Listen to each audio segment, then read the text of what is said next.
All right, hello. Welcome back, everybody.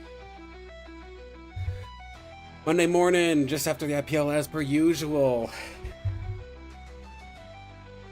We've got a lot to talk about here in the Illuvium space.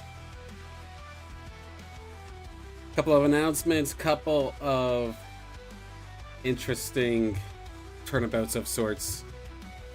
And of course, as per usual, take a look at the Illuvium plots. And maybe some ranks in a little bit, but I do kind of want to go back to my roots a little bit here. Last couple of streams have been a lot of gameplay, and trust me, I know that. I'm aware of that, and a lot of what I first kind of started to do was based off of more informative content. And not to say that the gaming stuff isn't going to be turned into informative content, but it's still a work in progress, to say the least.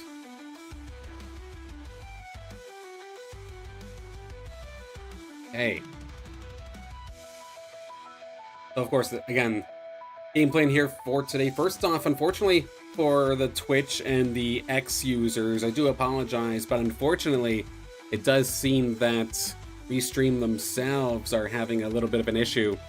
A lot of places right now are having issues in terms of servers, so kind of stopped from doing any sort of restreaming to Twitch or X in this instance.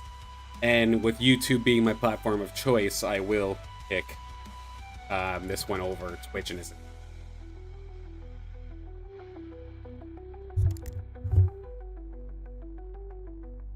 Paranoid about my audio levels for a second there, but I think we're okay. Yeah, gameplay, of course, once again, I can actually stay on topic here.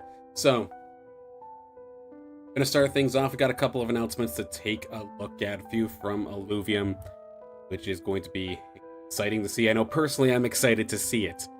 Then, after that, we'll take a look at the last IPL that just happened, the IPL 250, and see how that went down for those that might have missed it. Then from there,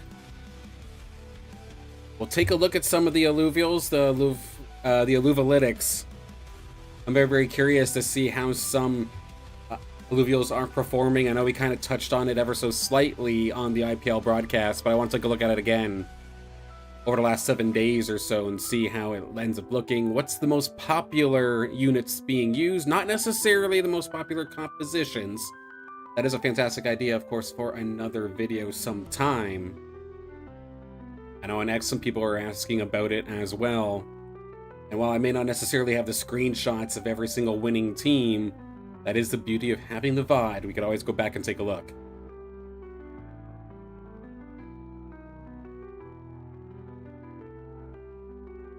And then lastly, going to wrap things up, of course, with some Illuvium 0. Let's see if we can score a couple more Lynxes. I think I'm down to 5. I need 5 more Lynxes.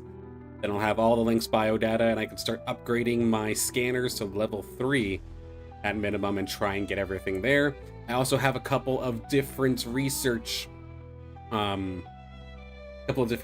tasks. Of course, do I ever stay on the same project long? No, not necessarily. I change them all the time. But I've got a goal in mind right now, and I'll go over it when we're in game, which does involve a change to my spreadsheet. I'll bring it over to the public spreadsheet as well, very shortly. But without further ado, let's take a look at first at the announcement that an Illuvium did just make yesterday afternoon. I can see I got this. That's there. It is okay.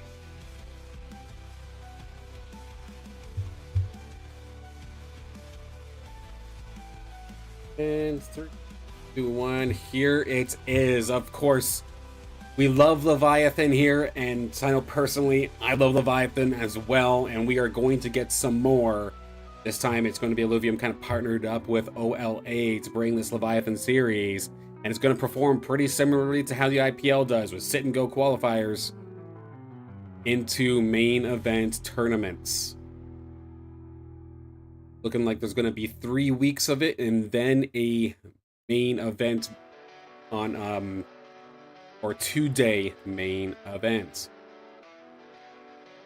The thing that's kind of interesting though is this event itself is actually happening during the week instead of weekends. These are going to be Monday, Tuesday events. So anybody who happens to have a traditional job in the middle of the workday might have a little bit of a hard time, but it is nice that there is no conflict with anything IPL at least. There may be conflicts and things of other community tournaments, but at least in terms of the Pro League, there is no conflict. Now, of course, with Leviathan, again, for those who may not be aware, Leviathan is the NFT mode, so this is where you do have to actually own your own Illuvials, otherwise you will be at a competitive disadvantage. I believe, say if you have a Crunk, for example, and you don't have, or you have one in your bench, like you bought one out of the shop in-game, but then you don't have one like actually as an NFT, that Crunk is going to show up as a level 1, compared to, at the minimum, anyone who actually owns a Crunk will be at least level 20 with better stats. So there is a little bit of ownership, there is a little bit of time necessary to put into these Illuvials to get them into fighting shape. And lots of searching, whether it be around the overworld or whether it be in the marketplace, to try and find some very, very strong Illuvials. And for anybody, I don't normally talk about it, but if there's anybody who's actually selling things, looking to try and sell Illuvials, if you have good stats on an Illuvial and you want to make a good quick buck, this announcement might proc the time to go maybe list that thing. Because people are going to want it, and I believe the platform that was pretty much the predominant platform for renting Illuvials for tournaments like these went down, so there is the opportunity there.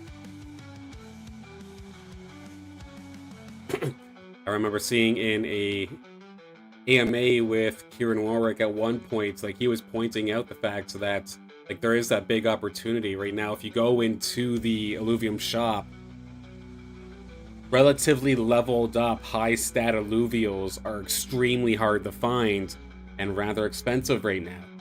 For good reason, it's scarce. So if people want a shot at this prize pool, they're going to want to have the best Illuvials possible.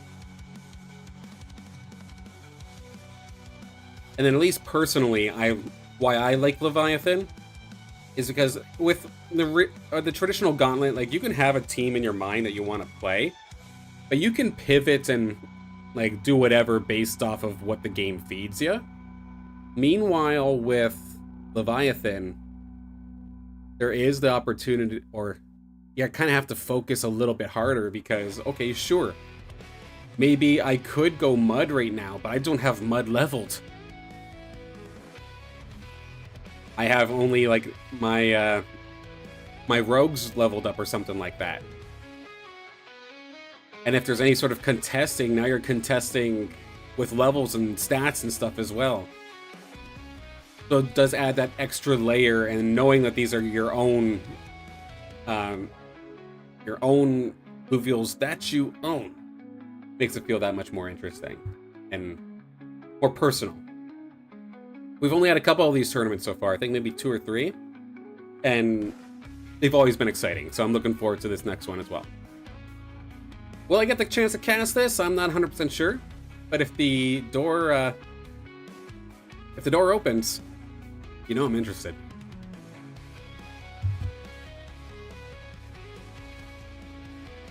Next thing, where do I want to go from here? Let's take a look at the Illuvial here for the IPL 250 that did just happen. So, of course, this was the final IPL 250. Everything else for the rest of the season, it's at least an IPL 500 or bigger. So, got a crazy month and a half here of Illuvium competition. And this tournament itself, it may be the 250, it may be a bit smaller, but it does not mean it was not exciting. It absolutely was. Quarterfinals, of course, we did have the opportunity to have some coverage personally here on my channel before we hopped on to Illuviums for the Grand Finals, and I'm thankful to have had the opportunity to do that, and we were treated with some pretty close lobbies, and seeing some newer faces put some hurt here on to the veterans in the quarterfinals here, for example, like Slooper and Zabrojson leading that lobby, putting the pressure onto Nariba and Lynx, and then a couple of our other, I'd say, veterans. Granted, they're still relatively new to the community as a whole, but they've got a couple months under their belt now. Coolagas, Luigi, Dr. Spoon, Selfless, they've been around for a little bit. The newer players putting the hurt onto some of our veterans. On the other side, of course, I'm a fishy Dr. Alan, Detective Alan, Stajan. Big old tiebreakers across the board from third onward, essentially, taking Hollow out, Fancy Pants out. There was a four-way tie for second, even, in this this group here in the quarterfinals. The amount, like the close competition, was absolutely ridiculous. Furies, Narkesh, Wolverine, Slicks making it in there. Element KO falling short, unfortunately. And semifinals, I mean, the craziness just kept on happening. Jonah Kino, of course, a multi-time finalist here in the IPL. Wolverine finding their opportunity to strike and get into the grand finals. And Fury Hype, unfortunately, missing out on the other side. Slooper makes it into his first grand final in the IPL. Narkesh was right on the bubble. Tiebreaker with Fox Spirit actually saving their bacon to hang on to fourth. And thank goodness they performed just enough there, because Narkesh was able to win the IPL 250 by a little bit of a margin here over Not Complain and Nariba. I'm a Fishy's win streak of IPL victories will stop at 2, but the top, to make a top 4 again, is pretty sick in its own right, so don't get me wrong. Fantastic showing from Fishy and the rest of the squad that made the finals. Lynx taking a 5th, Slooper 6th, Wolverine 7th, and Zabrojson in 8th. Very, very Zabrojson. I know we've seen on Illuvium's X account there talking about Zabrojson being confident and whatnot. Or not on the social media, it was the download. They're talking about Zabrojson being extremely confident, and talking to him even today on his stream. Was still extremely confident, but Zabrojson honestly just kind of blames himself for playing some riskier compositions. And it really bit him here going into 8th, but still, again, making grand finals for the second time in a row when you've only been playing for like 3-4 weeks. Solid run, my friend. So that means next up, of course, is going to be the IPL 500. Similar scenario to IPL 500s in the past. We got sit and goes happening on Friday, with the main tournament being on Saturday and Sunday. So it's going to be a 2-parter. With more people, I believe 64 people get in to the main event tournament for day 1.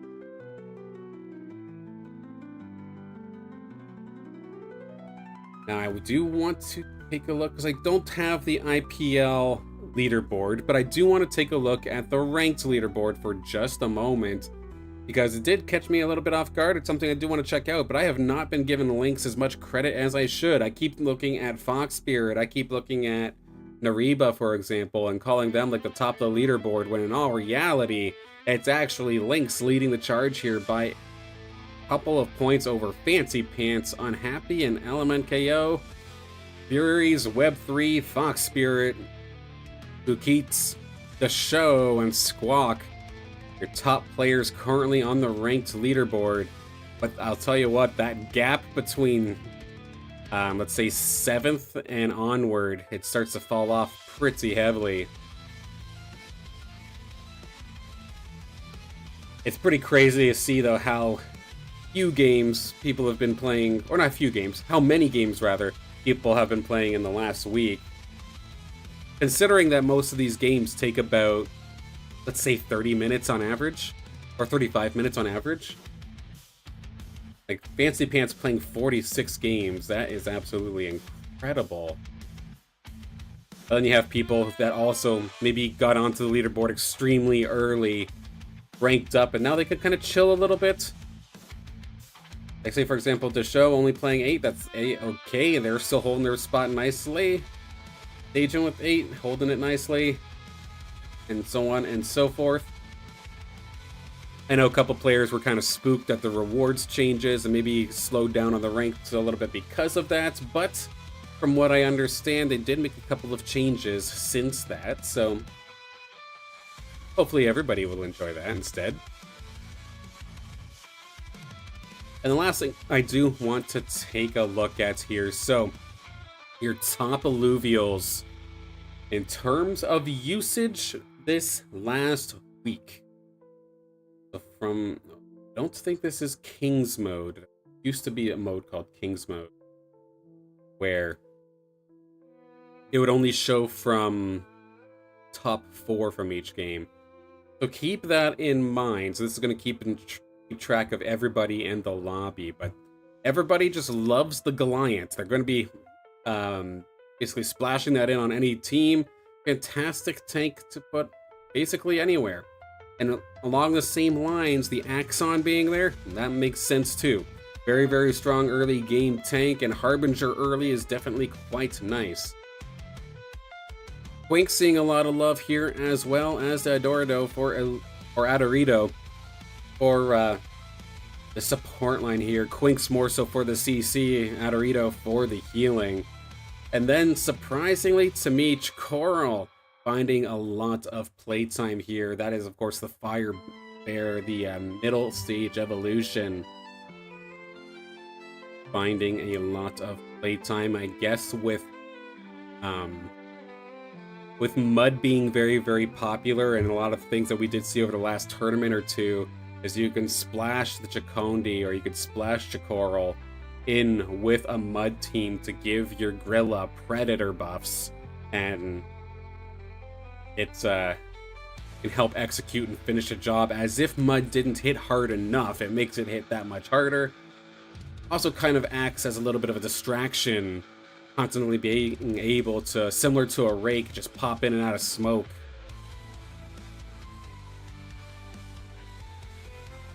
And from there, Scarebox, we got a couple of the lower tier, or this isn't lower tier, I'm guessing this is actually the Appon. Yeah, sure enough, there we go. I zoom out a little bit. The Greater Appon, Exalted Appon, again, with Mud being so popular, we're seeing a lot of Mud units being picked up here. Gonna hop over to win rate to see who is leading the charge here. I guess they're a little bit harder to find, but if you manage to find a Titan or you find a Gazatep or a Dorius, you're probably sitting pretty, and with that, your win rate looked incredible. Some of the best tanks, healers, and supporters in the game. Followed up again by Goliath and the Exalted Appon. Earth looking good, but then Chacondi as well is going to be moving on up here. Again with Mud, so a couple of the players in their interviews, when asked what they thought was the most broken composition, Mud did come up a lot. Definitely a major power spike that does not fall off anywhere near as hard as some of these other compositions. And the win rate is kind of suggesting such as well, but again, it's highly contested.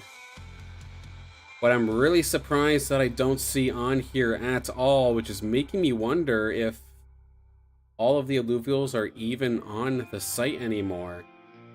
I don't think it is, actually, because I see nothing in regards to the Penguin. I don't see slashing, stabbing, or slapping at all. Yeah, that's too bad. That might end up being a project then, going back into the VODs from the weekend and maybe calculating it myself for a segment. Because I feel like we're not getting the full picture here.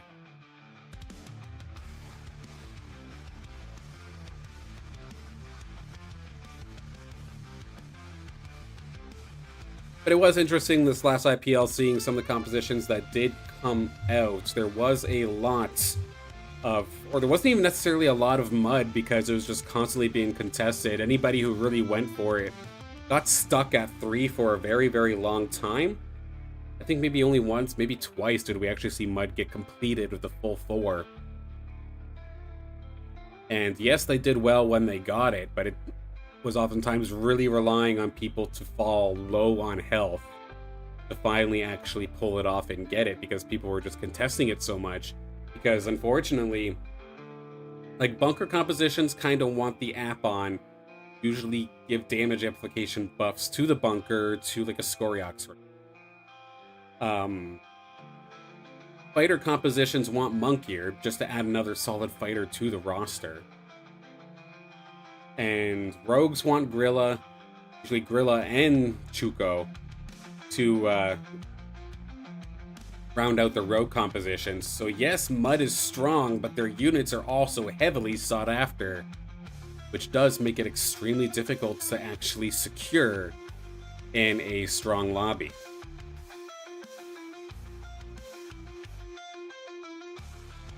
We did see a lot of water-based stuff though as well. Shotgun water, as I would call it, where you either have the rake or you have a Zenolf, or you have kind of both.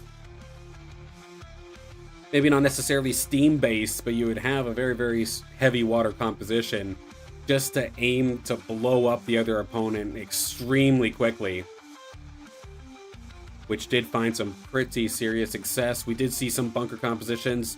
So even still, even though some compositions are kind of at the top of people's radars in terms of strength, there is still a variety, and it's not like how it used to be before, where the top 4 could all run Rogue Revenant, contest each other, and be just fine. Thank God those days are over. Without further ado, I've got some projects I gotta work on here for some Illuvium 0. Kind of show what I'm doing now. So based off of my chart, which I do again have over here, I added a new section to the right where it says combo. So the idea there is that I want to have 1 suit and 1 drone for every single Illuvial. So I'm kind of starting from the tier 1s and moving on down.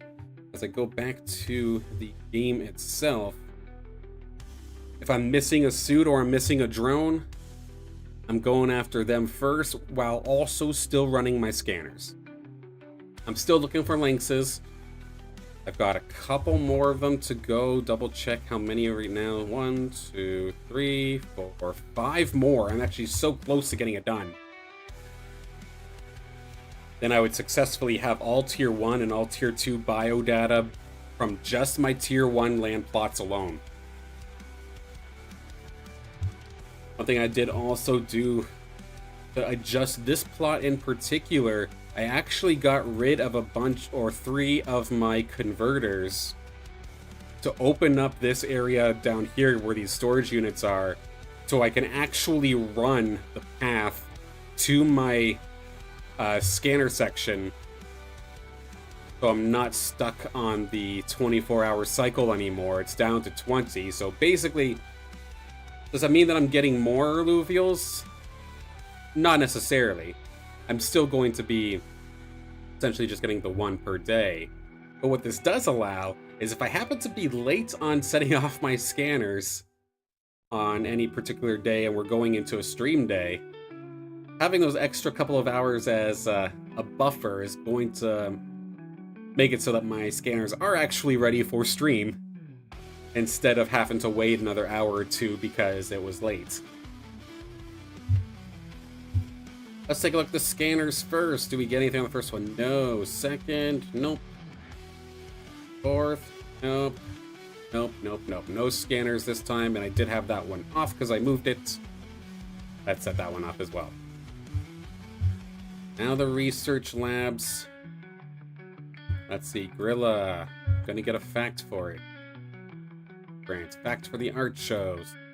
Nothing for the Axon, nothing for the Axodon first one or the second. So this one will have to still keep on working for now. And that's alright. Let's hop over to the Abyssal Basin.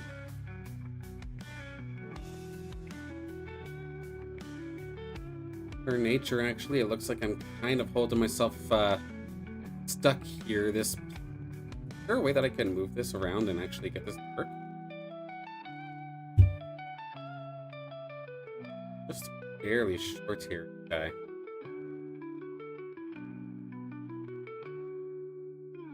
Like, I'm really, really happy with my my path percentage.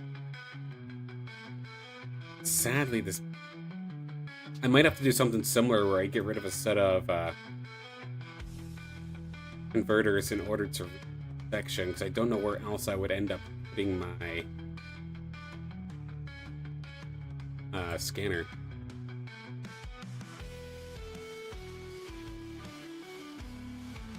I wonder. If I go by efficiency, how badly do I screw up my stuff? This one, okay, interesting. It doesn't change my percentages, so this one's a little bit redundant. Oh no, it does actually, my one down here. Okay, so that's why it's like that. Eh. Unfortunate. What I just need to do, if I was able to squeak this out somewhere, run a path down to my scanner, it'd be perfect.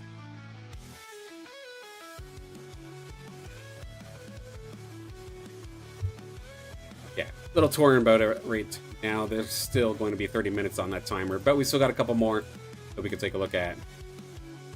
Like always, let's go for the scanner.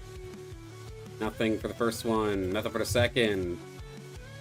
Third, nope. Fourth, we got the Scourbock on this plot now too, so I have it on 2 spaces now. I do have this on my Shard Bluff plot as well. I've got all the drones for Scarabok, and I think I have a dude for it. Yeah, I actually have a combo already set for Scarabok, so I'm happy to have it, but don't need it per se. Let's see, blueprints-wise, for the squad, we got Chikondi, Chuko, Cardalox. Let's see if we can score some blueprints here today. We do get a drone for the Caradulox. What I will do, I will cut this off, go to the next project there. With Cardalox now being secured. Which one did I say that it was again? Check my blueprints. It was the Bach. Cardalox. Bach is complete.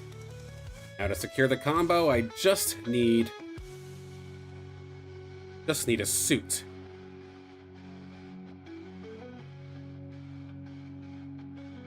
I don't know why I clicked on. I'm a little ahead of myself. Still got some stuff to take a look at. Chuko. Nothing from Chuko's today. Can we get the suit maybe? Not this time. Okay, so we'll still have to keep scanning for that one. Have been some server errors happening consistently throughout the day, unfortunately, so hopefully it holds up here for us.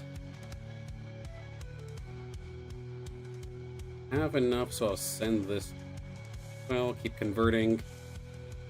In order to keep my places all scanning nicely, I do need 30 of each fuel every single day. Sometimes I do have to have some off days to kind of recollect on these tier 1 plots, but it's to be expected. As somebody posted on X recently, I believe like the tier 1 land plots are basically the nosebleed section. I didn't realize how right they were until I finally got a taste of a tier 3 that wasn't free to play. And holy smokes, I don't know if I could ever go back.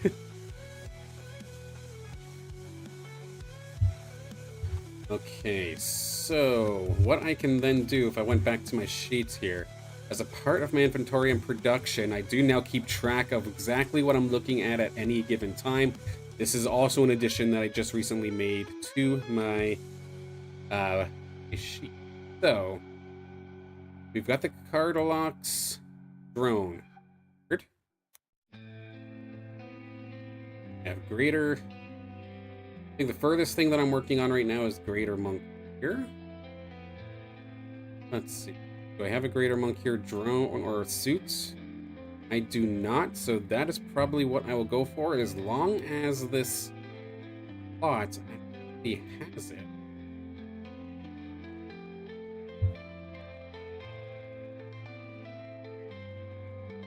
Sure enough, it does have. We'll set that one off. One of my things didn't reset. That was Hardalock's armor that did not reset, so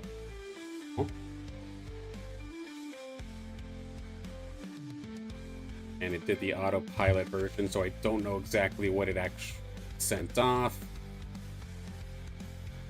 Pain, so I'm gonna have to actually cancel that. If it was the drone, be on topic. A little bit wasteful, and I do hate that, but sometimes it happens. I think that happens basically whenever you set off a research task on one platform, but then you go to the other and collect it, or go to the other and cancel it. So say, like in this instance here, I probably set off that research task on my phone, and of course, it doesn't translate over into the PC.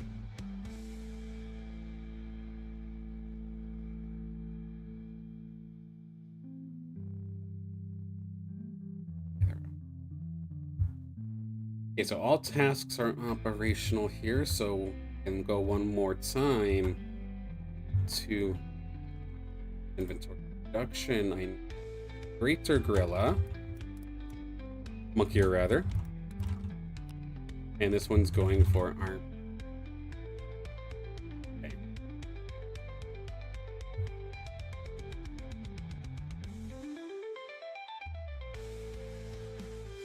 Now go to Shard Bluff.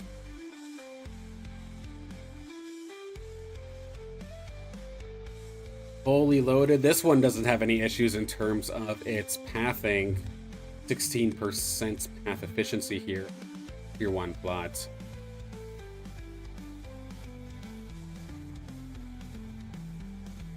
Same idea. Let's see, scanner. Can we find any of my Lynxes, or maybe a tier 5 by chance? So far, no dice. Nope, no dice, not today, but that's... I've got a bunch of App-ons, and then the other Chicondi, or... yeah, Chicondi.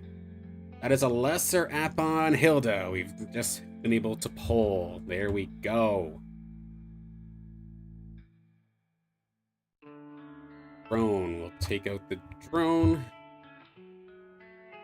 Lesser App-on Hilda. Now we just need the suit. And we've got a lesser App-on 6.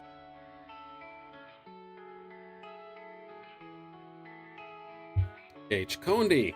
Nothing this time. Greater App-ons. Nope, lesser App-on. Oh no, that's actually the greater App-on's fact, so. Not quite. I saw the pop up and got excited for a second, I'm not gonna lie. Then the next thing that I would need on the list is any sort of thing from the Exalted Monk here. Do I even have the biodata for Exalted Monk here? I have it somewhere, since I have all tier 1s. Is it on this plot, though? Or... let's see. We do have it, actually. So I can set off the drone run there.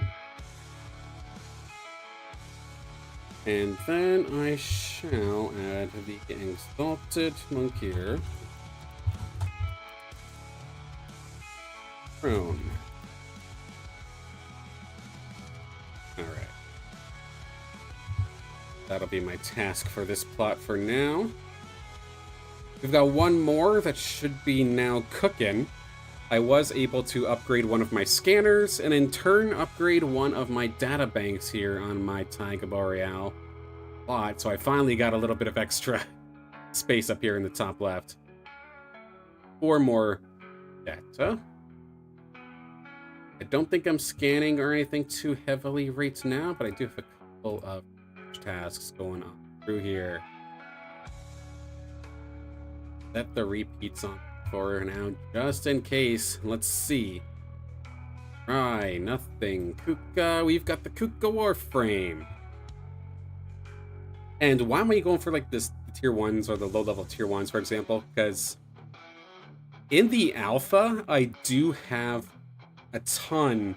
I think I've got every single alpha blueprint that you could get. However, right now, I don't think you can actually use them for anything. Or I don't think there's anything that makes it stand out compared to a regular blueprint. So that's why I'm just getting the collection, even though I technically already have it. So let's see. Kuka, that was the armor that got taken care of. We can take that off the list. And that was the Kuka Warframe, so that'll be this guy right here. Greater Monkier. Nope, not this time. Kuka Drone. Hey, we get the combo today! There we go, we found them both at the same time. Got them both at the same time. That was the Mozart. Let's hop on over and see Mozart there. That is a suit and drone combo. That's one more combo to my collection. Success. What about Kukulus? And we find Kukulus, 3 in a day here on this plot alone. Beautiful.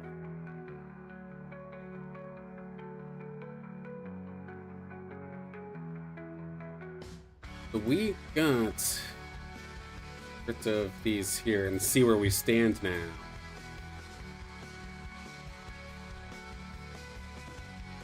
That's the Kuka Mozart, Kukulus Xenolink,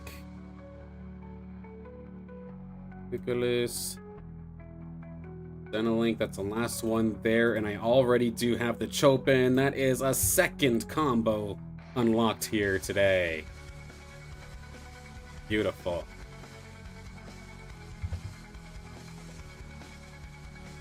And why do I do this? Of course, I just take pride in being able to make my own stuff. I really, really enjoy crafting and being able to be self-sufficient. And I would love to basically have the potential to make a suit and drone combination of any Illuvial in the game, whether that be for myself or for somebody else sometime down the line. I just love to have that option be a part of making myself and maybe making you all look nice and fancy.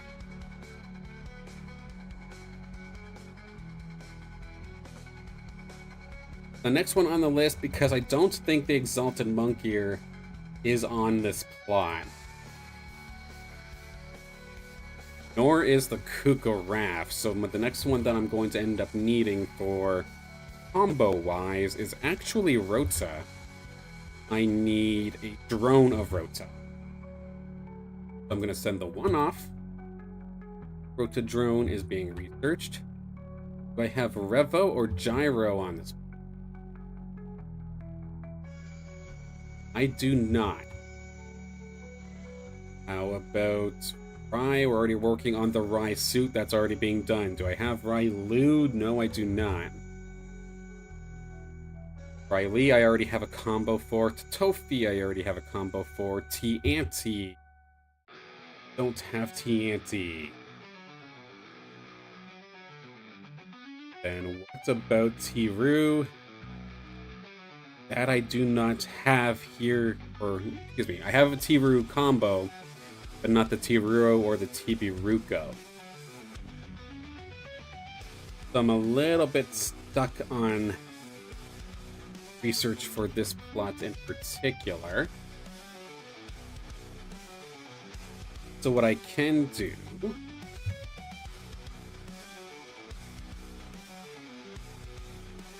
maybe just go for a drone of something, because if I have 2 different types of drones, I mean, that's not a bad thing, right? Okay, what am I working on in regards to drone? Maybe just the Greater Monkier again. I currently have Greater Monkier, drone, armor. Okay, yeah, just go for Greater Monkey or Drone again. That's what we can do. That way everything is finding some use. I still have another research facility if I really wanted to use it. But maybe this is a sign that I should start scanning. Maybe I should fire off some scanners. Maybe I'll keep that one resting for now.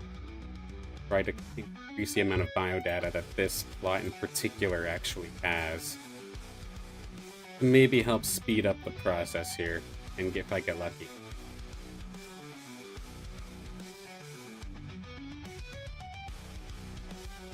Could be a little bit wasteful considering I'm so close to finishing Tier 1 as a whole anyway, but having the flexibility I do like.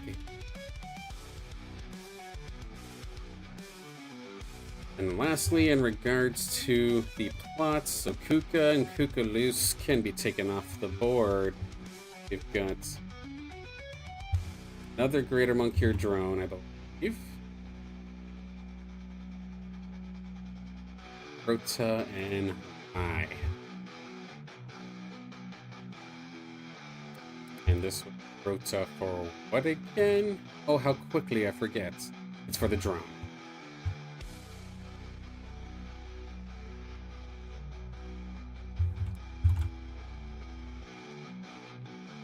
Okay.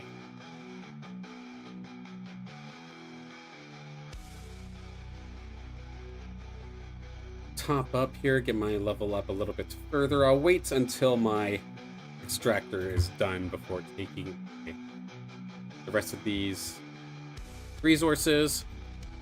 Quickly going to take a look at Tier 3. I picked up a bunch of the fuel from it already. This one's so close to being done. But of course you cannot actually speed up fuel production. This one, 16% pathway efficiency. Hop over to Crimson. I'm just going to collect the resources and keep moving for now. Trying to clear off the... or keep the area clear while I await for my next Nexus level. It'll be a big one for me personally. Because number 7, I believe this is where I get 50 more slots on my plot for buildings.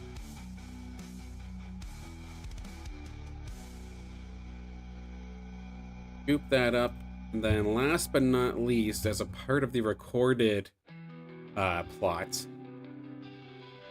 I do have the next level going into level 6, but I am going to wait to actually collect anything because I want to make sure that I specifically record that for the video itself, as I almost just hit it right there. And I need to keep clearing out space here so I can put another 10 more buildings here onto this plot. Of course, I'm trying to see how fast I can go to get a new Tier 1 to then having its first blueprint minted. Have I been able to necessarily dedicate as much time to playing this as I was hoping? No, not in the slightest, but I have been keeping track of playtime hours, so I'll still be able to calculate it that way. So if you saw this on a past stream, it's like, oh, that's all you've done? You can do way more. I thought you were trying to go fast. I'm keeping track of the playtime hours, not necessarily the hours since I own. Let's clean up now. Everything Illuvium 0 on needs here today, at least for now.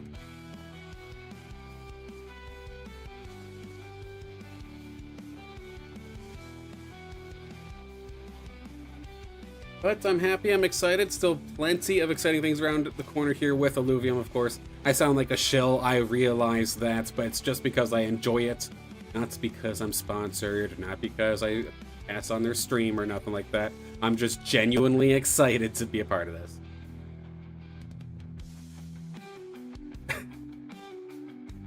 The Illuvium social marketing intern keeps cracking me up, though, because they've been having a lot of fun with memes lately. And they took the other one. I think it's the Bernie Sanders one where I am once again asking for blank. They just changed it. I am once again asking for more MMO leaks. Yes, please. That's still what I'm probably the most excited for. Having some sort of playable aspect of the MMO will be extremely exciting when that happens. I'm just curious how they're going to do it. Because like they're calling it the vertical slice, right? It's more so just a proof of concept, I think, right? That it's going to, yes, it's happening. This is what it's going to be. So in my mind, that kind of feels like what Monster Hunter sort of does for their demos. Like you have a certain boss or something that you can go up against. You can go around the world and then fight the boss. Is it going to be something like that, or is it going to be something maybe a little more in-depth and playable? Like maybe like a first chapter or so of content? I have no freaking clue. All I know is I want to play it as soon as it is ready. I'm not going to force nobody, but I am excited.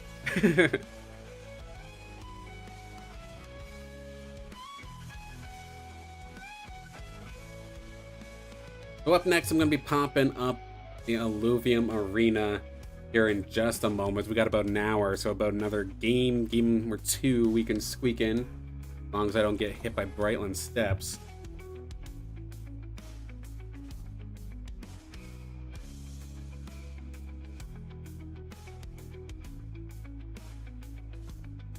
Here we go.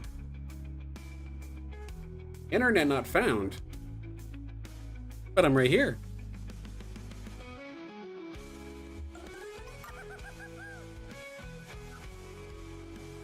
Let's see, missions for today. Forge 20 augments, that's easy peasy. And then throughout the week, just win 150 PvP rounds. Yeah, literally just play the game and you'll have these. Easy. Using a phosphorus, quite interesting. And then 12 different synergies at the same time. I feel like you can kind of do that on accident. These are actually very, very doable missions here today. Or this week. Let's see if I'm truly not online right now. There shouldn't be any players. Yep, there we go. Yeah, so the servers across multiple, I think it's like Amazon web servers or something along those lines. That keep seeing AWS be thrown around, but those are kind of messing things up ever so slightly, but seem to be in action right here, right now. Which region are we going to? Did I curse myself by chance? It's been...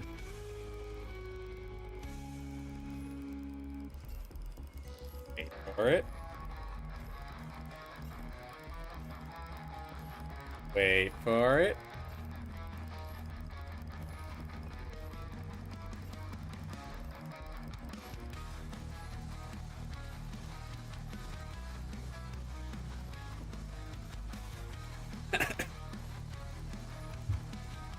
This might be a timeout.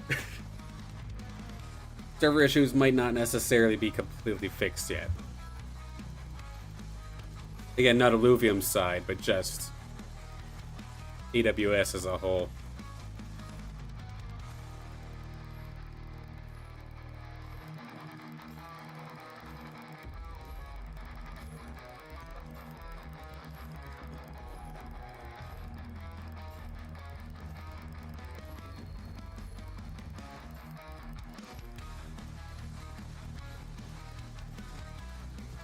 It does look like there is some issues right now with servers still important.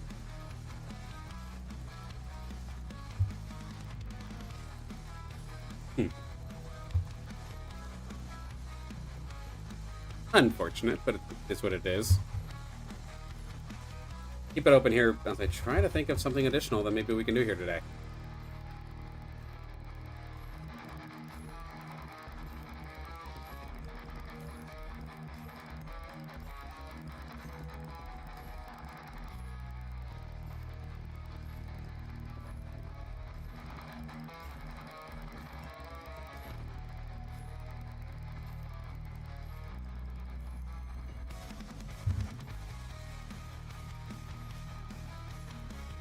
One thing that could be fun.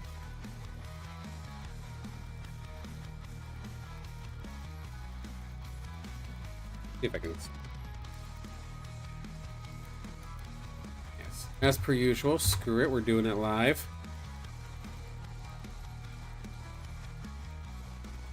I think I'm overdue for making one of these anyway.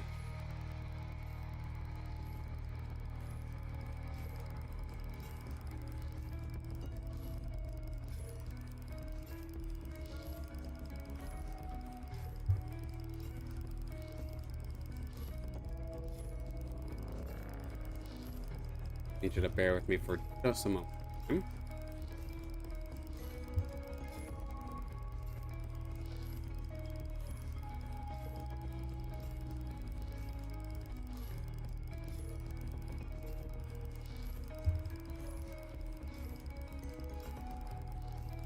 Quite even.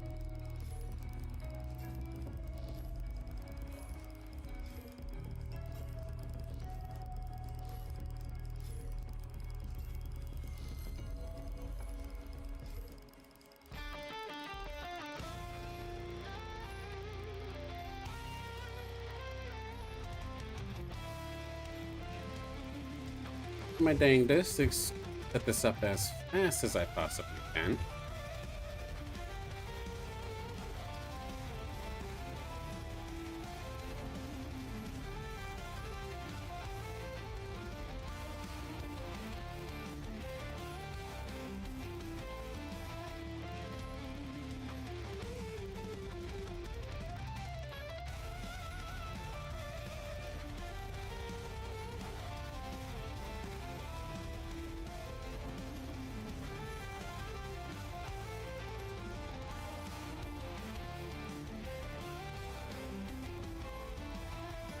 Did we do it?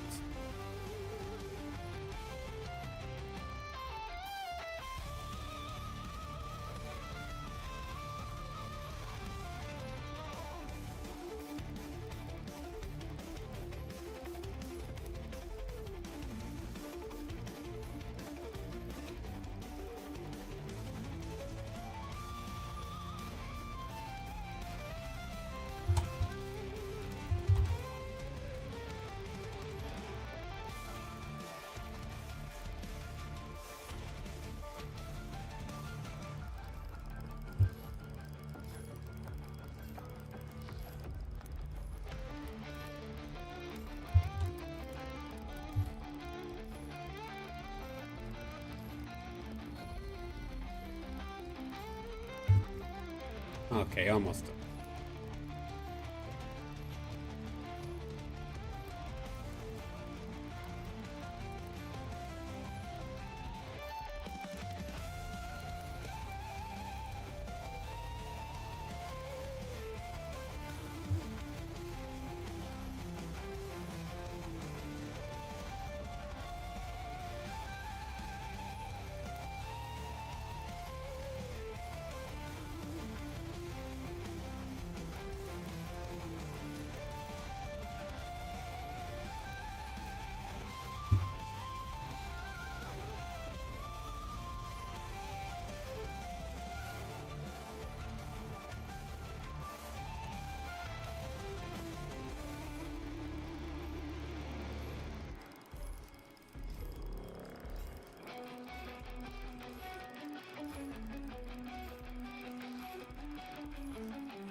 Okay.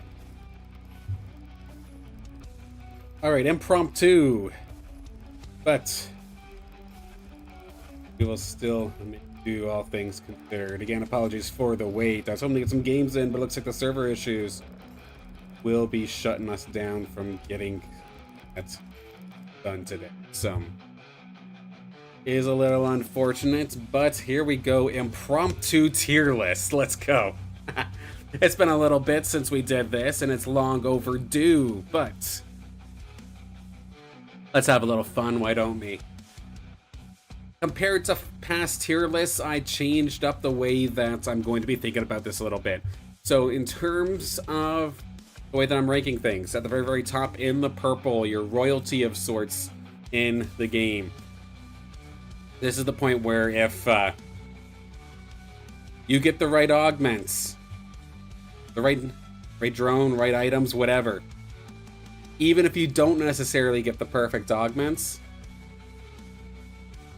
it just feels like it's unkillable, unstoppable. You run away with the lobby. That will be the unstoppable tier. Can carry well, so these are going to be the ones that do a very, very great job at what they do, whether it be supportive or damage-wise, tank-wise, whatever. Even just taking it is quite nice, and if you happen to have augments for them, just extremely perfect to have. Has its purpose. You're probably very rarely ever throwing an augment onto one of these Illuvials, but you do need them for some function or another. Synergy filler, where the only reason why they're not in bottom tier is because you need them to complete a synergy. And then don't is just as explained, just you don't need it. 9 times out of 10 you don't need it. I'm sure you could probably think of an opportunity to sneak it in here somewhere. But for the most part, just ignore it. Alright. In the past, I would start from tier 1s and onward, but I think I'm just going to go across the board as I see it. And Titanor, we're going to start off big. We're going to move you right to the top, my friend. You put some augments on this thing and it just does not die. It is absolutely beautiful, especially when we were seeing Earth and Mystics. I'm putting Titanor at the top for that. Because even if it didn't necessarily have a healer with it, it just felt like it survived for so long. Axodon, it's going to go into its purpose. So you can throw augments onto this thing, but very rarely is it ever going to actually carry the squad. It's usually your early game tank of choice, unless you're going for something hyper specific. It has its purpose, it does it well, but it's not necessarily a carry. Fleesh, just don't. You're gonna replace this thing as soon as you possibly can. Unless you're going for super fast 6 Scion or something like that. Or you're trying to fill out a synergy of such, but even then, you're replacing this thing as soon as you can. So, just don't. Joining it is going to be the Atipo. And as much as I love the Grand Atipo, you're basically only keeping this until you find something else. You're never throwing augments onto this thing, and it gets replaced extremely quickly. The Ador line, this can carry well. Join with Mystics or just have it stand alone. A fantastic healer for basically any team. The fact that you don't have to be bunched up or anything, and it just, no matter what, heals the 3 lowest targets is so valuable. And the more that you can evolve this thing into Adorido or Adorius, especially Adorius. If you get Adorius, things just, even squishier targets just survive way longer than they should. It's beautiful to see. Not quite unstoppable as the Titanor. And I know in terms of the win rate that we saw on Illuvialytics, it has the Titanor and Adorius 1 and 2. But on my personal tier list, of course, I'm going to put Can Carry Well. Groko, it has its purpose as that early game tank that it is okay if you keep into the mid game. Heck, if you're playing 5 bulwarks, you might even keep it into the late game still. Especially if the affinity or the synergy actually matches what you're going for. Familiar, this thing can carry well still, in my opinion. It's not unstoppable like it used to be when Rogue Revenant was busted, but at least now, like, it has its purpose, but it has that extra sauce that is just so beautiful with that extra burst AoE damage. So, Familiar, with air being very, very strong, and then being a solid tank overall with damage, I'm putting on Can Carry Well, because you can build this thing tanky, you could build it with Omega Power, and either way, you'll find some serious effectiveness. App-on, it has its purpose, so it's going to be either your backline damage buffer and extra safety net of sorts with its stun, or if you're playing Mud, you're probably throwing this into the line of fire to try and get it killed immediately so you could spread it to your other units. It has its purpose, it does it well, but is it going to carry or something like that? No, not in the slightest. The Doka is synergy filler. I wouldn't necessarily say don't, but if you're going for a super, super fast 7 fighter, it holds its own, I feel like, a little bit better than the Fleesh or the Atipo does as you proceed from early into mid-game. And in a worst-case scenario, you're waiting for that 7th fighter throwing on the Doka. Obviously, it feels a little bit bad, but it's not like Fleesh level of bad, so it's synergy filler to me.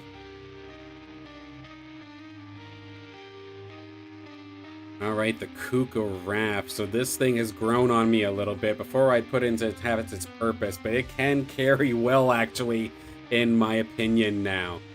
Obviously, you do need some augments to go into your favor, get the Mammoth for a little bit of Tempest buff as well.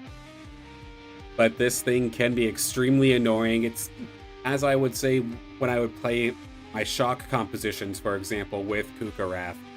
It's basically the quarterback of the team, where the main damage is probably coming from somewhere else, but Kuka Wrap being able to be the quarterback of sorts and kind of help pinpoint, target, and stun up important members that are on top of your team is so, so valuable. And I've seen attack speed style Kuka Wraps do extremely well. Your Kuka Wrap can fire off its feathers at Mach 10 speed, add some extra percentage health damage on top of that, maybe even the thing that gives you Clumsy, the old Fate Sealer. And it can not only do some decent damage, but also help get your other team to do decent damage. Kuka Wrap can carry well, and so can Grilla. Get some serious augments onto it. Omega Powers or attack damage seems to be pretty good. Omega Power for that one-shot capability.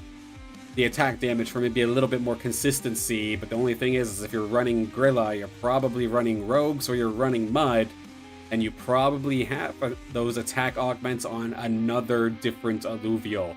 While it still can carry well, it doesn't carry as hard. If I were to order this, it'd probably be at the bottom of can carry well, but that this isn't in any particular order here.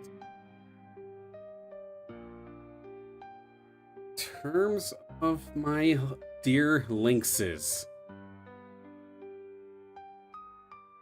I'm going to put them all on in a batch here. Just a moment's time.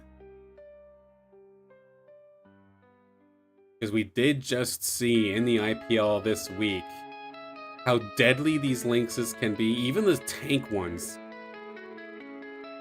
So I'm going to say Bulwark can actually carry well.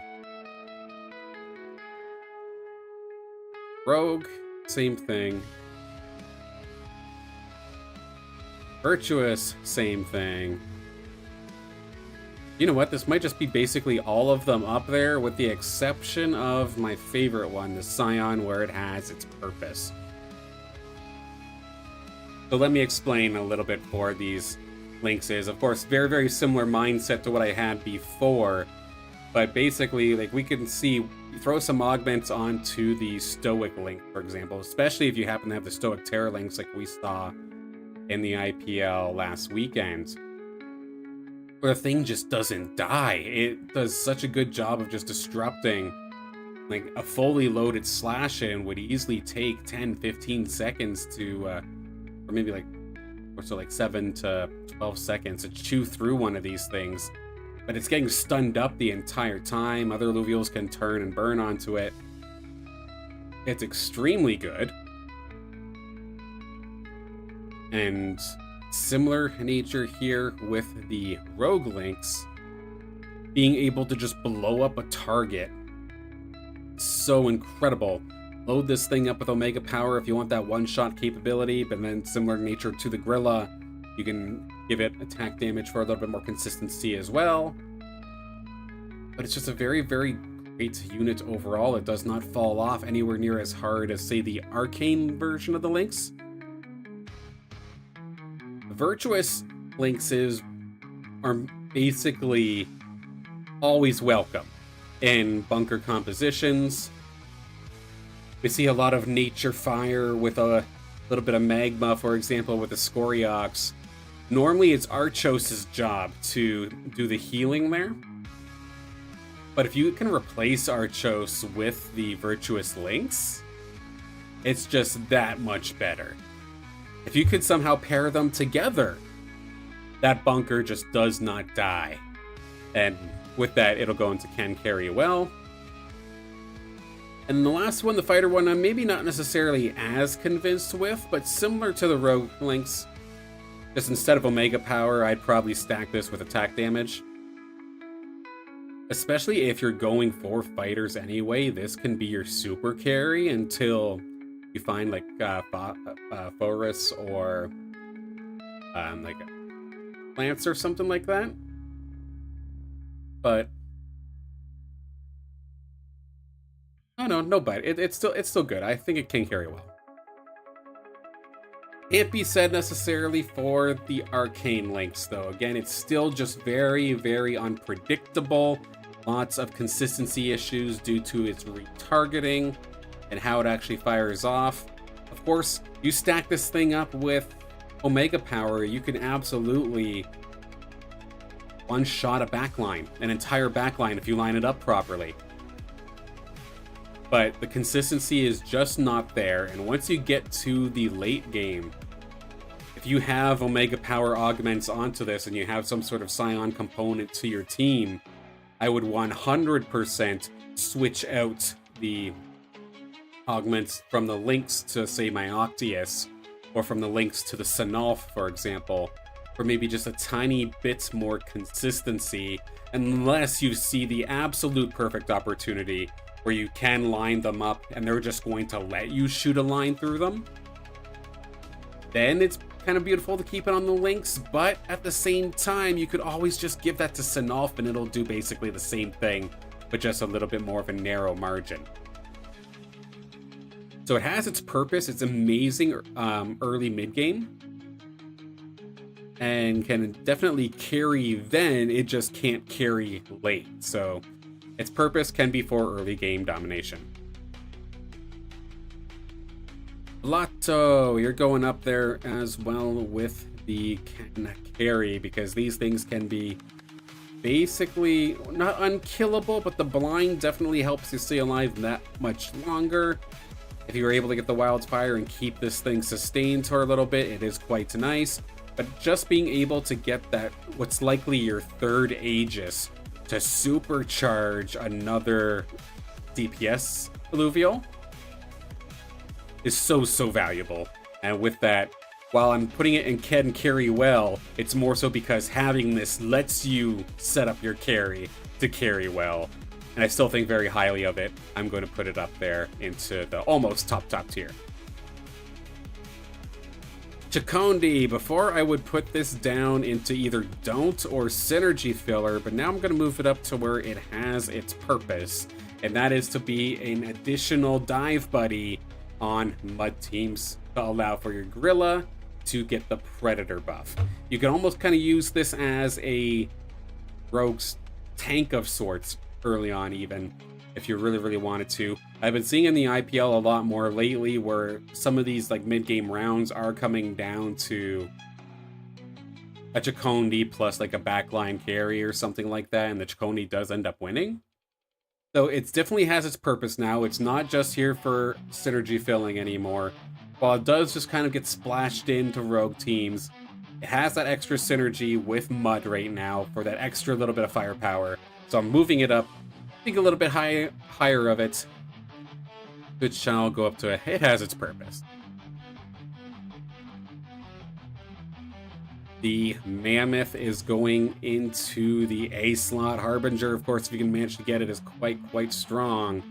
And if you happen to get Tempest, so this paired up with Kukuraf and then maybe with the Ranger as well, to the point where it's firing off its Omega ability super fast, this thing becomes so annoying and almost unkillable, but it is still a little bit squishier compared to most tanks. But it being a Scion could allow you to pair it up with some extra firepower as well. I know personally, anytime I play Shock, this thing is almost always a shoo-in because I want that extra Scion to pair with my Octius or my Squeeze. So it absolutely can carry well, especially you give this thing Tempest. It can carry, it could finish fights, but it also helps your other team carry. It is going into the almost top tier. Seer. Okay. This thing can carry well as well, and I think I'm actually... I want to make a change midway. Do I want to make a change midway here?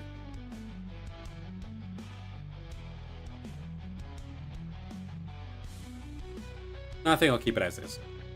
But we did see in the IPL with the Seer, where it can basically, you augment this thing with Magma as well, and not only is it a solid tank, but it ends up doing like the most damage on your team.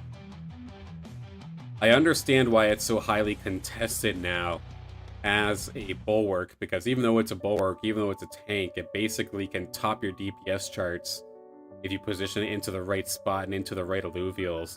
So it can absolutely carry by itself, but at the same time, it's holding the line for your other alluvials. It does a great job at doing that, and because of that, I'm get up near the top. Yeah, as a TEP, it has its purpose. It is a CC bot, and then you pair this thing up with the Rota, or not the Rota, the Revo, and then you have some Dust, maybe help deal with some fighters, help deal with some rogues. It's not going to necessarily be the carry, but there is situations where you absolutely want one. But are you putting augments or whatnot, turning this thing into your carry, or absolutely not? So it has its purpose. Oh, Slashin', you little... I feel like everybody knew where this was coming. In fact, if I was ordering this, I'd have it kind of looking like this.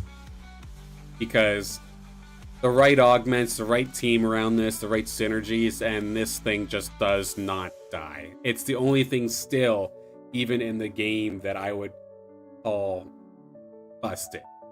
Even after the nerfs. And yes, I know, bias, I play a lot of Scion and what, yeah, I get that, but I do a lot of clipping, okay? I do a lot of highlights and video editing for the IPL.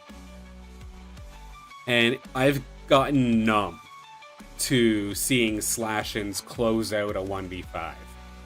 That's not exciting to me almost anymore. And that's kind of brutal. The fact that it could so consistently turn table on a fight by itself just because it has too much damage, too much attack speed, or too much sustain through Omnivam. So personally, I think it's still unstoppable and is likely the best unit in the game. Best, like, standalone in the game. If there was a god tier, I'd put Slashin' up. And I know people know that I hate this thing as well, to the point where even on Discord, I see people in the overworld chat pinging me whenever they get a perfect Slashin'. And it haunts my dreams. A Monk here can absolutely carry well. We've seen mud compositions centered around Monk here do absolute ridiculous amounts of damage. I used to sleep on this thing extremely hard. I put it down into synergy filler before, but it's going to bypass it has a purpose. No, it can absolutely carry well if it has the augments and the affinities kind of going with it. Standalone, it's just probably synergy filler if you're just going to have it on your board without any augments. But I've seen this monk here run away with games too many times now to think any less of it. The Alpheline, this thing can carry well as well, but similar to the Lynx, it can be a little bit unpredictable. A little bit inconsistent, but it's at least a little more consistent than the Lynx, because at the very, very worst, it's always going to at least hit something. Meanwhile, the Arcane Lynx does have the potential to completely fire an air ball towards nothing. So that little bit of extra consistency is going to put it in can carry well, especially if you're dealing with a bunker composition. Not only does it actually hit its target, it does a little bit more damage as well, I do believe. So it's going into can carry well. Alongside Jotun, I would not call this thing unstoppable. I feel like the Omnivamp and the sustain for Jotuns as of late, or I just haven't necessarily seen one run away with a game lately. There's been many times lately in IPLs where I've seen people stack a Jotun with augments, but yet still fall in the end. So, while it can carry, it doesn't run away with the game like, say, a Slash-In does. Monarch, it has its purpose still. I'm still not completely sold on Monarch as a carry. I think it has its purpose, and I welcome it, especially if you're going for some sort of Inferno style, like Scion heavy build. It absolutely has its purpose. Definitely not useless. And it's a little stronger than Synergy Filler. But if I had the choice, I'm not putting all of my augments onto it right now, for example. On the contrary, there's Ramp Fight or Ramp Fire, Ramp Fee, and I'm kind of torn with this one. Because, yes, Ramp Fight still has a major impact, but I feel like the changes to Phantom did knock it down a serious peg.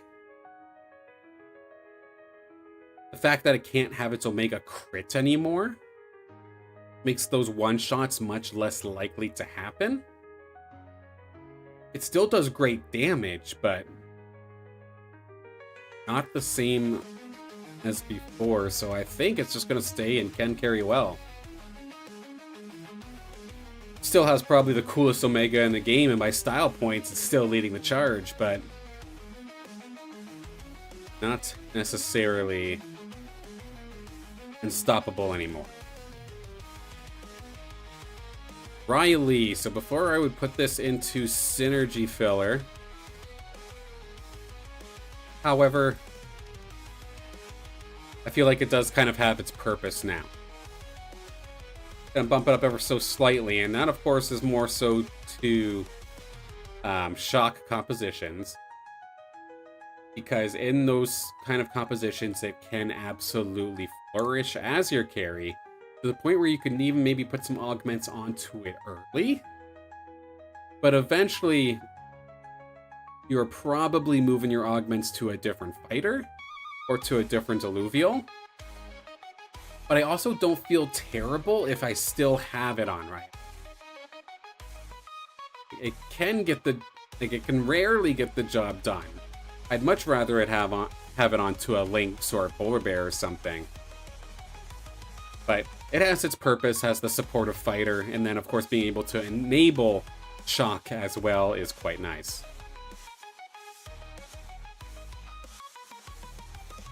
Rip Lance, it's not unstoppable, but it absolutely can carry extremely well. Whether it be a little mixture of Omega power, attack damage, whatever, it can make great use of it. The fact that its Omega comes out so quickly, so often, with such a good burst damage. And I know it's basically a partner in crime of sorts here with the Monk here for that Berserker on a Mud Squad. That can be absolutely terrifying. So in the early games, if you're putting your augments onto Monk here for the Mud, that's great, but you can then throw it onto Rip Lance later and it'll be extremely powerful. It can carry well, but it's not unstoppable.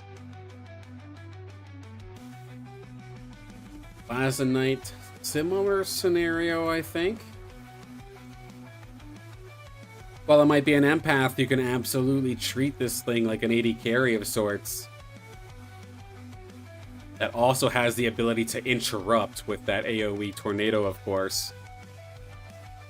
Extremely valuable. It's maybe a little bit lacking on total damage, but what it does make, or lack in damage, it does make up for with utility.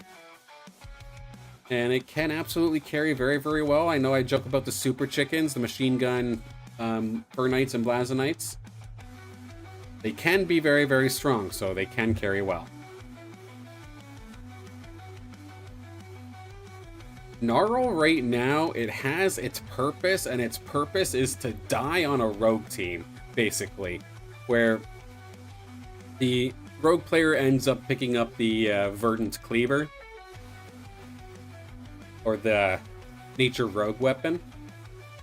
They'll level it up to a Twine, they'll level it up to a Gnarl, they'll stick it into the middle of the field hoping that it dies immediately and procs its Verdant Puddle, so that all the rogues can then fight on top of the puddle.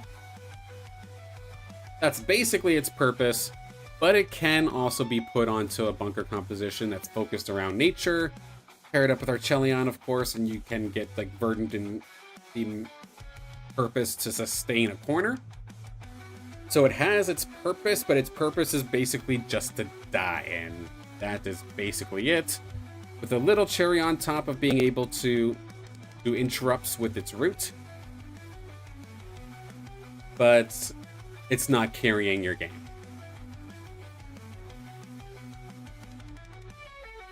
Similar scenario here for Sepphoris. So this thing,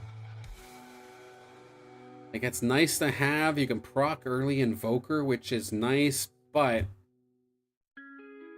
with it having such a huge wind-up time and having mediocre damage unless you really invest heavily into it, this might actually be one that I bump on down. It's not going to be it has a purpose. No, this thing's just synergy filler to get you another Scion or to get you an Invoker so you can then proc another Invoker. But this Sepphoris is rarely going to actually truly carry your team unless you somehow hyper invest into it. I'm not going to say it's impossible, but if you have a Sepphoris and you're going for Scions, for example, you're putting those augments onto something else. If you're going for Mass Earth or something like that, then okay, it's a welcome addition to it. But even then, your augments are probably tailored to something else. Mephisto. If it was a little bit tankier, I'd put it into Unstoppable, but because it is so vulnerable and it is so squishy, it could carry phenomenally, but it is not stoppable. You have to basically throw everything at protecting this thing in order to truly get it to pop off. Because yes, it could one-shot things, its resets are disgusting, its damage output is disgusting, but it is, in true nature, a glass cannon. And because of that, like, a rogue jumps on this thing for 3 seconds, they probably kill it.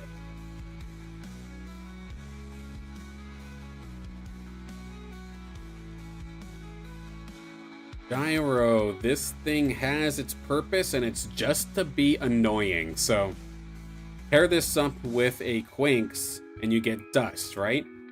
So let the Gyro fly on into the bunker composition, spray the dust everywhere, and blind everything, while the rest of your units can start peppering in damage.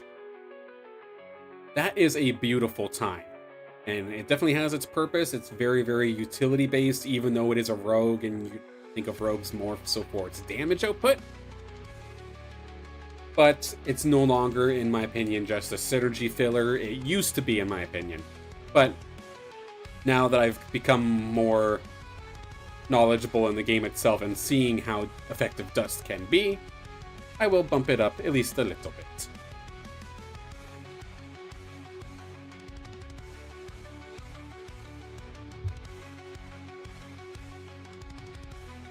Next up, Malura. So this thing, I'm torn. Because it's not necessarily the carry, but the amount of utility this thing brings is kind of stupid to not consider. To the point where I might need another layer of can carry well. It's tanky as can be, it can charm, it disrupts your backline, it's a menace to a bunker. If you are going Bloom with it too, it can start actually packing a pretty decent punch as well. While it may never necessarily be the carry of your team, it's setting up the rest of your team for success. And in terms of support, that's support carrying. So I think, yeah, we'll put it there.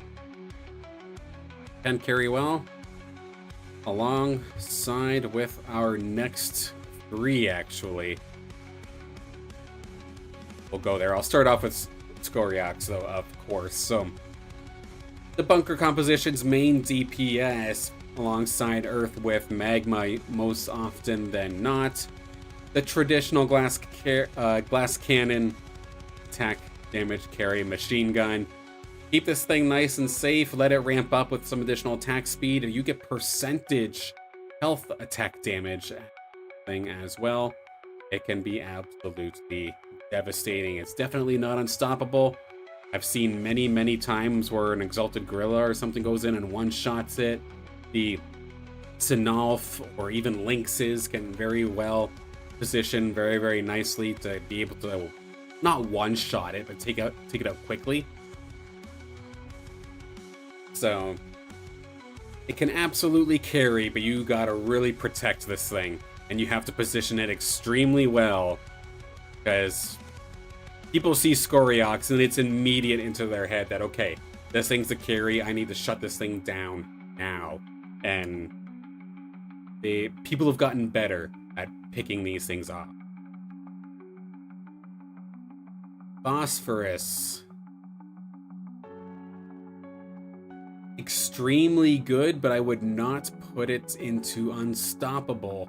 Even if you have Bloom on this thing, even if you have the right augments, it has a lot of health, but it doesn't really truly feel like it runs away with the game like, say, a Penguin does, unfortunately. And, of course, with it being nature-based, it doesn't necessarily fit in with a lot of the nature compositions. This thing's fantastic if you're going for Mass Fighter, but like adding this in or splashing this in on a nature team doesn't really feel like it worked that well. Of course, pair this thing up with Malura and the Ranger, get Bloom, and it's absolutely devastating. So there are many instances where it could maybe, I guess, run over a lobby, but nowhere near as consistently as Slashing. On the same nature, I'm going to put the Umber in here as well. If it were able to consistently find the Omnivamp and have, like, not cooldown reduction, but just the attack speed to charge its Omega faster, like if it consistently had a high amount of like water procs or water synergy attached to this, with Omnivamp, this thing would be unstoppable as well. Right next to the Slash, and I think the next Illuvial that I am the most numb to in terms of highlights, like, oh, yep, it's enough of the comeback, okay, is Umber. But you have to really have your drone augments and your items on point. Exactly what you need for it to truly pop off. Unlike some of these other Illuvials, like, say, Slashin', where you don't even necessarily need perfect and you can still run over lobby with it. Blood, it has its purpose, it's here for heals, and it's here to give you Mystic. Nobody cares about Tsunami still, so it's not huge in that regard. Yes, having the healing across the board, the damage across the board is nice, but very rarely do I see people actually putting any augments onto it. When I did, though, it was actually kind of cool. I did see somebody not too long ago, I believe it was in an IPL, put Omega Power onto their geyser. And I feel like it did a pretty decent job. It's one of those ones where obviously the rain's not going to do burst damage, but it's at least a consistent and safe amount of extra damage. But overall, it has its purpose. Normally, you're going to probably see this with Earth compositions that are also going for heavy Mystic right before they then go into their Adorito or their Adorius. So it's alright. It's not bad by any means, but it's probably not your carry, and in similar nature, I am going to put the Archelion here because its main purpose, while being a solid AoE healer, I still find its heal to be extremely underwhelming. But you mainly want this thing for, not even for Verdance, but you want this thing for Aegis. You can somehow score 2 or 3 Aegises to be able to supercharge a Scoriox or supercharge a fighter. It can be absolutely devastating, but it's more so here to just strictly support. And even with that said support, it doesn't blow me out of the water, so to speak. So it's not terrible, but again, it's just not great right now. So it can stay in, it has a purpose.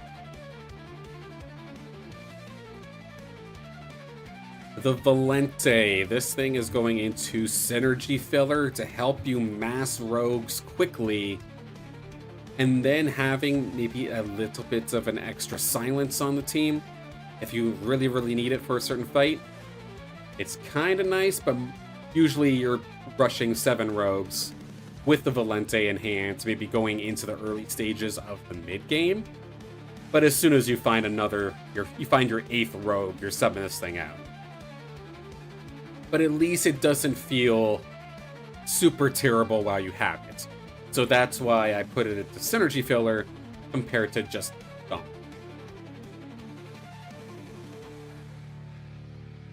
Okay, speaking of synergy fillers, got one more. The Tibiruko is going into synergy filler. The only reason you pick this thing up, the only thing that you rush this thing, is because of Revenant, if you're playing the old school style of rogue, or Shock. Because this thing, at least to me, feels kind of like even though it's labeled as a carry, it feels like more of a meat shield than an actual carry. Its damage is rather underwhelming. You do want to keep it alive so the shocks keep coming, but at the same time, if it falls, like, I'm not really that disappointed because its damage is just mediocre. I'd almost rather throw a bunch of tank augments onto this thing and just let it survive in the enemy's backline. It's tickling it, but even then, I'm charging their Omegas then if I'm just tickling it, so I don't know. Even though I rush this thing a lot now,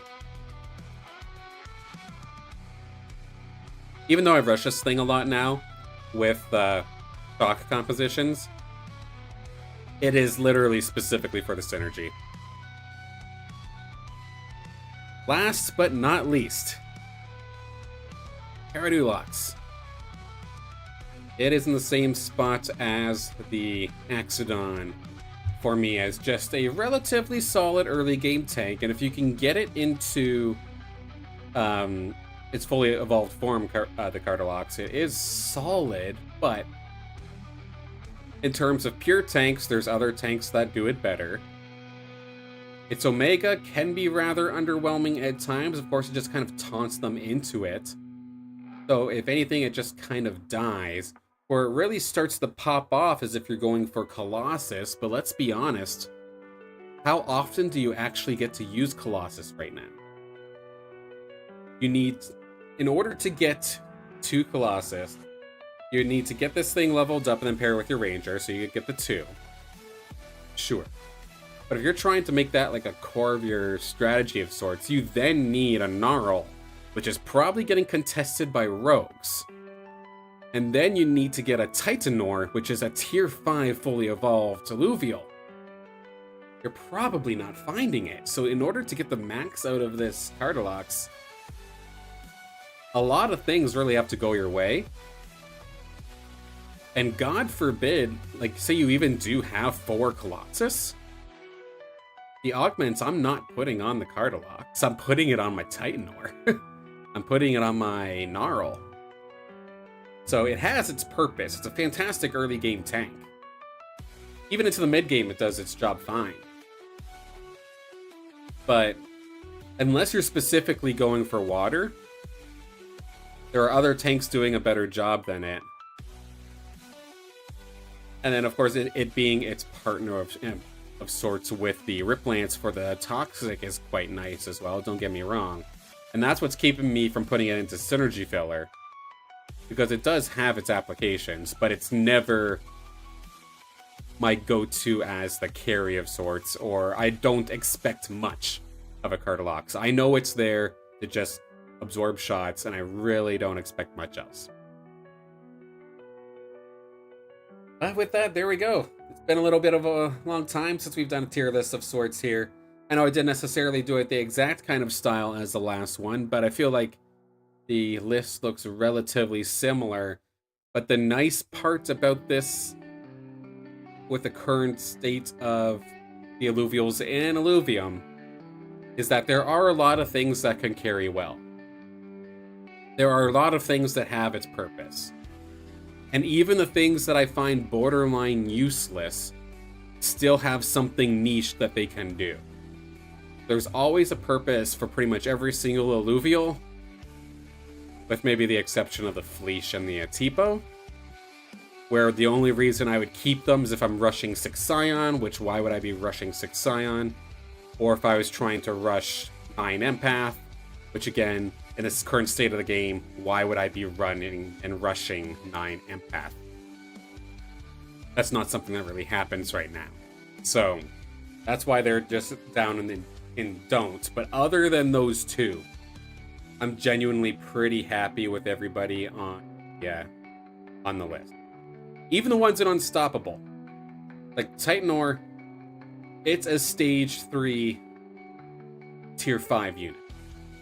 You have to put your economy in such a good position to be able to afford that thing. So even though it is so dang good, actually getting one is super hard. And that's where my only real gripe with an Illuvial being too good right now is probably slashing. Because it still just feels like it does too much damage while being too safe and being able to sustain. It doesn't even necessarily need to sustain either, just the fact that it's so safe because it gets the extra range on its Omega makes it very, very tough to deal with. Even if it's not optimized with its augments. Yes, it can be beaten, but it's so hard to actually get it done. And there are so many times where it feels like you've done everything right, but you left one Illuvial on the board. It happens to be the Penguin, and it happens to 1v5, 1v6, to the point where I'm almost numb with it. So, that's my list. By all means, chat, commenters, whichever, feel free to light me up. Let me know what you think. Is there something with maybe one of these Illuvials, some sort of synergy or combo that maybe I wasn't thinking of? By all means, let me know. I'm always here to learn. And at the end of the day, just trying to have some fun. Ah.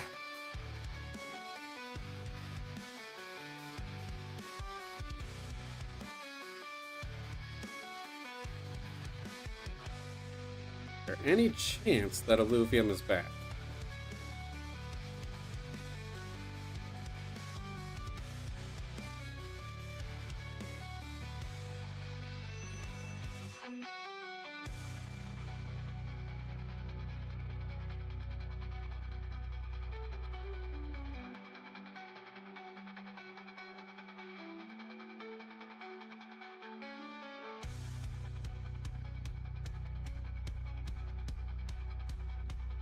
Okay, the only complaints I'm seeing is from an hour ago. Let's see if we happen to have the chance to do this, or if we're still locked up.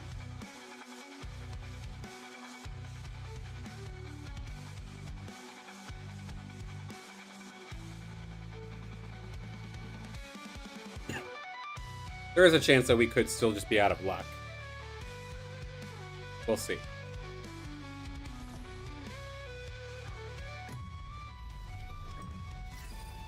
Holy smokes. This is the exact same lobby, I think, as my last time when it crashed, so I might still just be loading. Of course, this isn't Illuvium's side. From what I understand, AWS as a whole is having a hard time right now.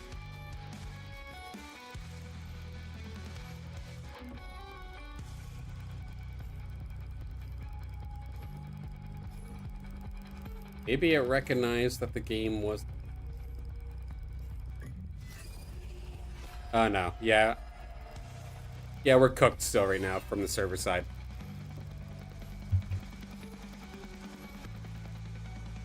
That's okay. It happens. Thankfully, I don't think there's really anything major happening tournament-wise here. Or wait, or is it... no, it's next week that it starts. Yeah, there's the Leviathan series that does end up happening, but it's starting next week.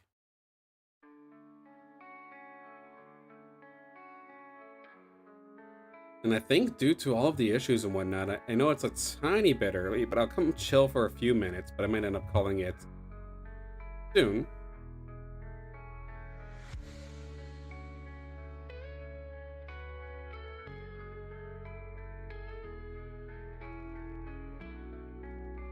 The impromptu tier list was fun.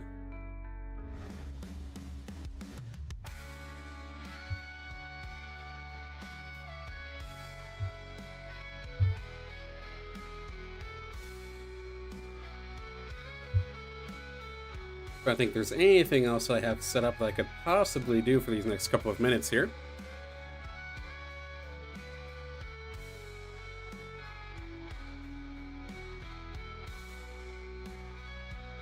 I think, unfortunately, the servers did just kind of rain on our parade a little bit, which, again, not Illuvium's side, just AWS as a whole is having a hard time here today, it looks like.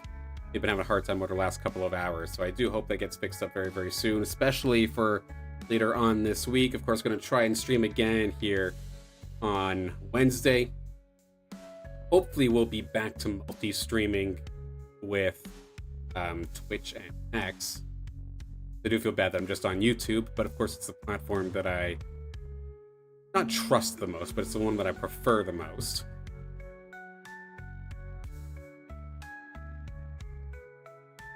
Why YouTube, though? I mean, this is just, like, let me think about it for a second.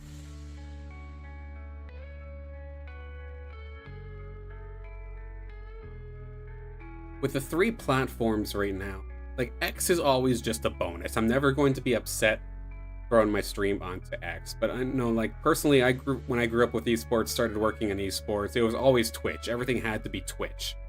And, like, all was fine and whatnot. But of course, YouTube eventually came on in and had their own live stream service attached to it. So, been happy there, but just the current state of Twitch actually just genuinely upsets me.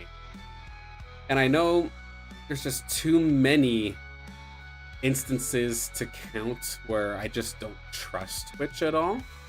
To the point where even if I do manage to get affiliate on Twitch, I might not actually, or excuse me, if I were to qualify for affiliates on Twitch, I might not even humor going for it, because one, I don't know about y'all, but I find the amount of ads on Twitch absolutely atrocious. Excuse me, that's a hard word to say. It's apparently it's terrible.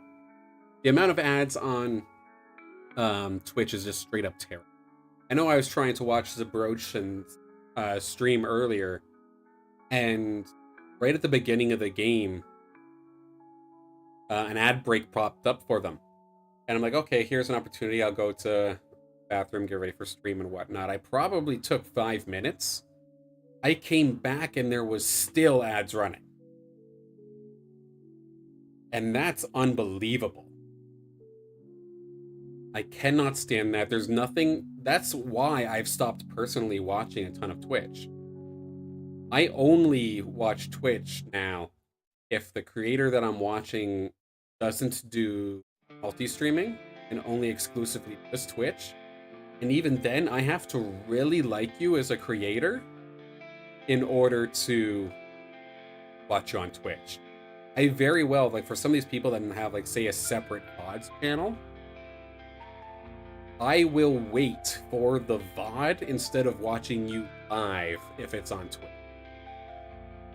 And I can't stand it because of the ads. I can't stand it because of the countless amount of times where I've seen unfair treatment in terms of who gets banned and who gets away with murder.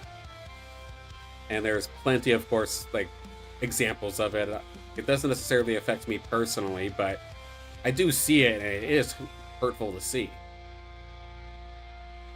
To the point where, again, like, I do not see my prediction here for Twitch as a whole, from somebody who's been in esports for the last decade and a half, that I do not see Twitch lasting another 2 years. I think next year, that we just saw what happened at TwitchCon and how everybody's starting to essentially boycott it. This is probably the last year that has a TwitchCon. I would be very, very surprised to see Twitch live another 2 years. And that's why personally I'm kind of gearing myself up more towards a YouTube push rather than a Twitch one. Like, yes, I know YouTube has ads as well, but I at least know too that once my stream is over, it's on a platform where it can be seen. Meanwhile, who is going to Twitch for VODs unless you're trying to use an AI bot to clip for it? That's basically it. Nobody goes to Twitch for VODs. They're always checking YouTube first.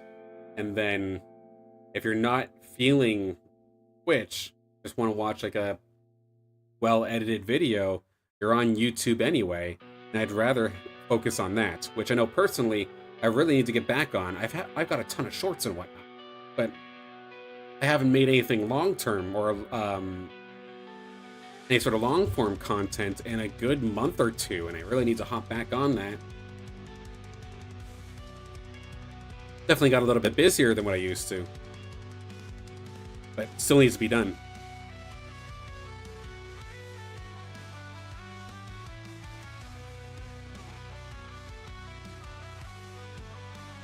But for now, with all the servers crashing all around us and whatnot, unfortunately it does limit what I can do, so I shall be calling it a day here for the stream this time. Bye! The game plan will be to go live on all 3 platforms this Wednesday, same time, 10 a.m. Eastern or 2 p.m. UTC. Maybe I'll have something planned, or maybe we'll make up for the lost ranked time with some gameplay on Wednesday. Or maybe we'll have some announcements to talk about. We'll have to see. But for now, again, not a whole heck of a lot that I can do right now. Big thank you for all of you for tuning in, and I will see you on Wednesday.